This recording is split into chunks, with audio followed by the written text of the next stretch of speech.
Hey everybody, how's it going? So today I got another quick guess what's in the box video. This is a box I picked up from eBay. It is something for the 2000 limited 4x4 4Runner, so please stick around, check out the video, and I'll see you guys there. Thank you for watching.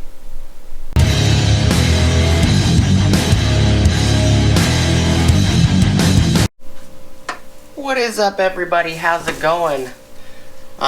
Before we get started, please like, comment, subscribe, and smush the bell notification icon for future updates.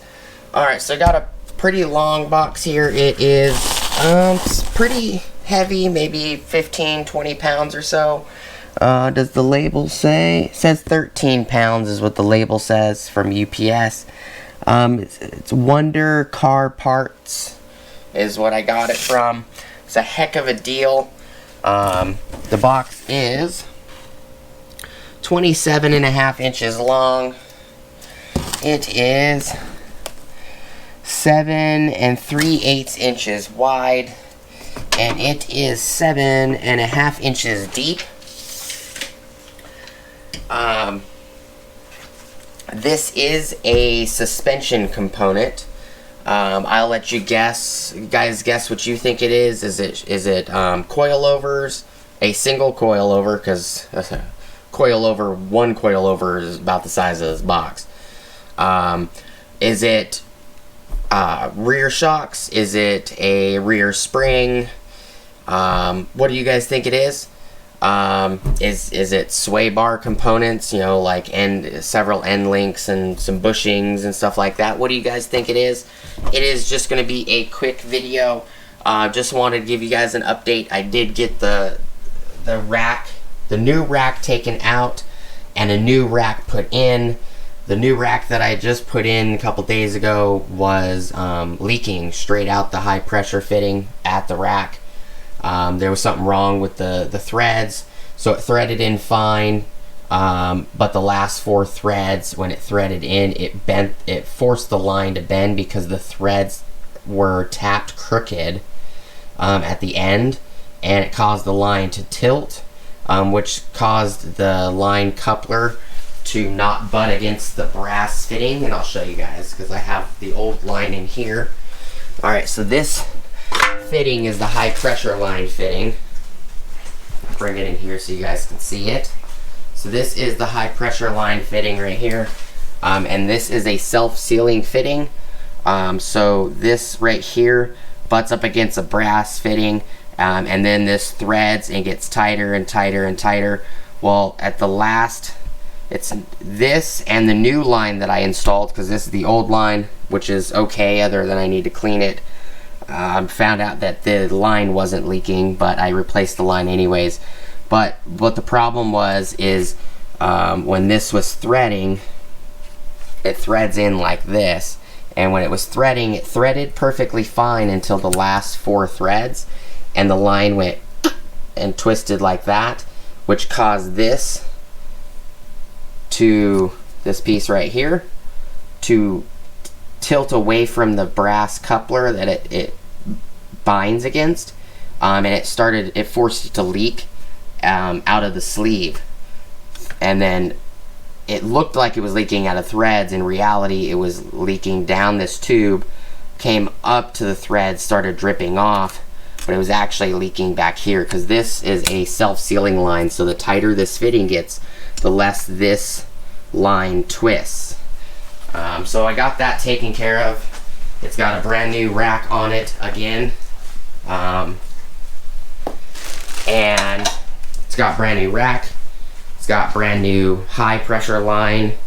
It's got a brand new return line.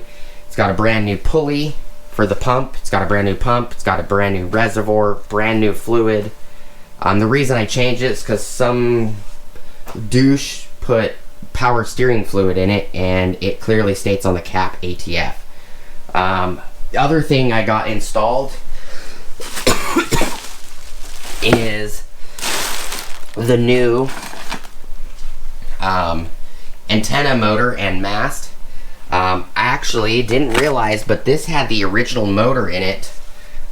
There's actually clips that run across the frame Let me put this down. There is clips that run across the tubular frame inside the dash that actually clip this down. And in my SR5, those clips have been broke for like, I don't know, 15 years. So I totally forgot about them. Well, this 2000 Limited, even though it was from Detroit, Michigan, and has a little bit of rust on it, which isn't bad on the amount of rust, you know, control arms, upper and lower front control arms, rear axle, upper and lower control arms on the rear axle need to be eventually replaced to get rid of the rust, but everything else is pretty clean. So those clips were still installed, and two of those clips are like right behind the passenger side airbag, and you can't, with all the modules and everything installed, you can't get to it because the Limited with the security system, it's got actually like 4 or 5 more modules than the SR5 that doesn't, my SR5 that doesn't have a security system. So what ended up happening is I couldn't get it out of the clips, so I just yanked as hard as I could, and it broke off, which is fine because I rerouted it a different way. I didn't put it back into the clips because in the future when I change this, if it needs to be changed again, it took a lot of brute force, probably like 40 pounds of pulling force to break this or more. But I got it out. I'll salvage things from it. This motor is good. There's nothing wrong with this motor at all. The only problem is the plastic gears inside this motor are bad. So I've got a new antenna, the new antenna that was in this brown box installed. Next, got to do the stereo, which I have the SR5 stereo right here. But next, I do have to do all of this right here is the stereo for the Limited. I did clean the filter that I took out of my SR5 for my Volant cold air intake. And I did put the cold air intake system into the Limited because my SR5 isn't moving right now. So I got a bunch of oil sitting here as well. I went to Lowe's. It was actually the first drive in that vehicle that wasn't, you know, driving it from the dealership. I also went to Home Depot yesterday, and I went to Walmart yesterday. And quick update, got a couple problems with this panel piece. So all the clips, let me turn this light on so you guys can see. All these clips that were right here broke off. They're actually right here. There was a crack in this panel right here, which is not too bad. I super glued it. You can see this line right here. And I put a little super glue right here on this corner because this is the main reason why I was replacing the panel, because half of this whole piece is missing. So the hazard switch just falls out when you push it. So when you push up like that to turn the switch on and off, it just falls into the dash, and then you have no way of getting it to turn it off without removing the panel. And these panels these wood grain style panels are a lot more brittle than the black panels and silver panels that you can get in the SR5s. There is a broken clip here. I don't know what happened to it. It wasn't there when I got it, which it does have 1, 2, 3, 4, 5, 6 clips out of the 7 clips that it was supposed to have, so that's not too bad. All of these work. I did just take this panel out. That's why it's easy. It clips in on the sides. I did take this out and just walked over to the vehicle, plugged all these harnesses in, and pushed the buttons. They all work. Every single one of them works. So the benefit of even if it's got a little bit of problems, the benefit of getting this is it has the clock. The clock works. It's got this guy, which has the security and passenger airbag light or passenger seatbelt light, the rear window button, the ECT button, and I'm thinking of using one of these, because I have two of these now, one that's in the truck and this one. I might put this one, even though I don't have a security system in my SR5. My ECT button is broken, and in order to get one of these, you have to buy the whole panel, and Toyota wants like $700 or some crap for this. No, not 700. I think it was like $350 or something, which is insane. The plastic cover that has the little light bulb switch is missing, but my panel that's in the truck does have it.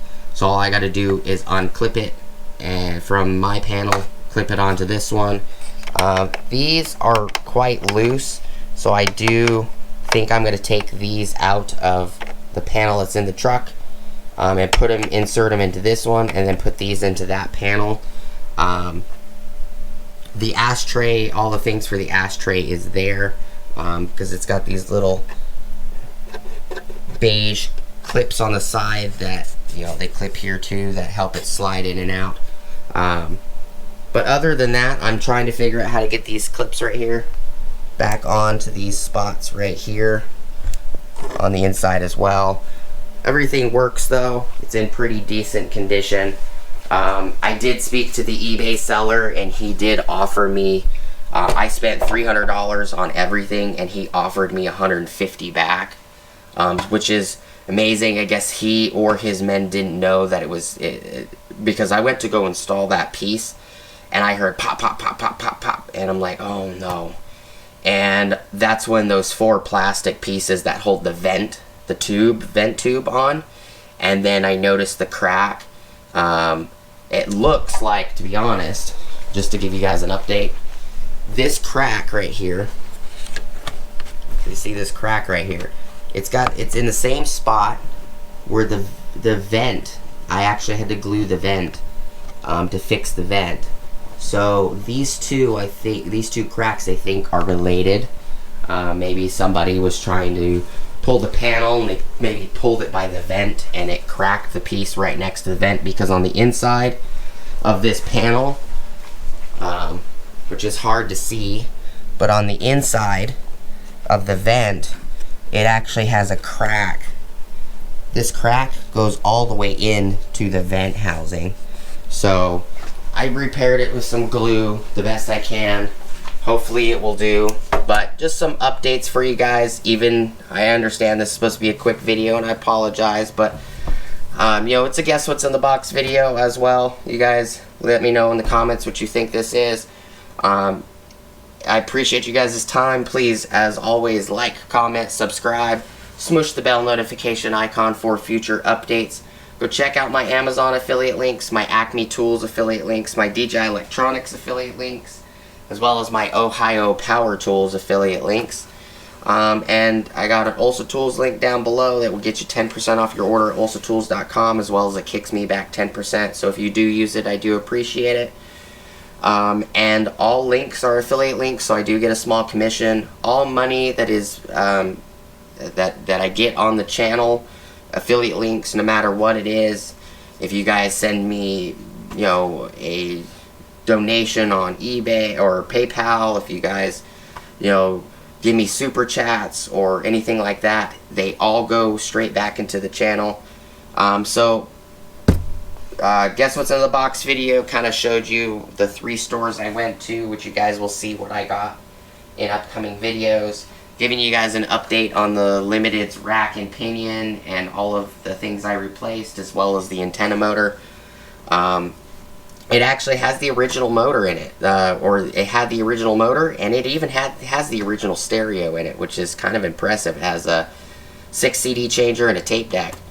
I could be wrong. It could be like a single CD, I don't know, but I think it says somewhere on it 6 CD changer. But it also, the original Toyota stereo also says Adobe Digital on it, which is pretty impressive for that time. Do appreciate you guys stopping by. Hope you guys have an awesome rest of your day, and I'll see you guys on the next video. Peace!